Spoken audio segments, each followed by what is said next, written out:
মহানায়ক জুবিন গাৰ্গৰ বাবে ন্যায় বিচাৰোঁতে মুখ্যমন্ত্ৰী হিমন্ত বিশ্ব শৰ্মাৰ খং উঠিছে। অসম জাতীয় পৰিষদৰ সভাপতি লুৰিণজ্যোতি গগৈ ডাঙৰীয়া এটা ভিডিঅ' শ্বেয়াৰ কৰি এইখিনি কথা কৈছে। তেওঁ কৈছে জুবিন গাৰ্গৰ ন্যায় বিচৰাত মুখ্যমন্ত্ৰীৰ খং উঠিলে মানে ইয়াৰ স্পষ্ট যে সত্যক তেওঁলোকে ভয় কৰে। ভীতি প্ৰদৰ্শন বা ক্ষমতাৰ দম্ভ দেখুৱাই যদি ন্যায়ৰ দাবী বন্ধ কৰিব পাৰিম বুলি মুখ্যমন্ত্ৰীয়ে ভাবিছে তেন্তে ভুল ভাবিছে। এইখন জুবিন গাৰ্গৰ অসম। ইয়াত অন্যায়ৰ বিৰুদ্ধে আৱাজ উঠিলে তাক চেপি ধৰিবলৈ চেষ্টা কৰা সকলোকেহে জনতাই উত্তৰ দিয়ে।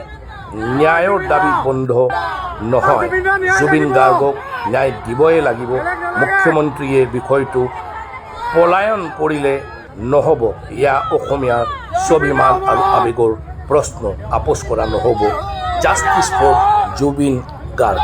হয়, বিজেপি চৰকাৰৰ আটাইতকৈ ডাঙৰ বিফলতা হ'ল যে অসমৰ মহানায়ক, অসমৰ আত্মা জুবিন গাৰ্গক ন্যায় দিব নোৱাৰিলে মুখ্যমন্ত্ৰী।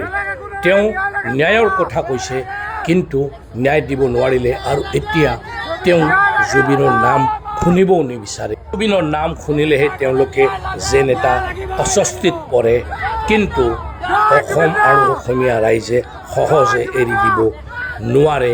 জুবিনৰ বাবে ন্যায় লাগিবই।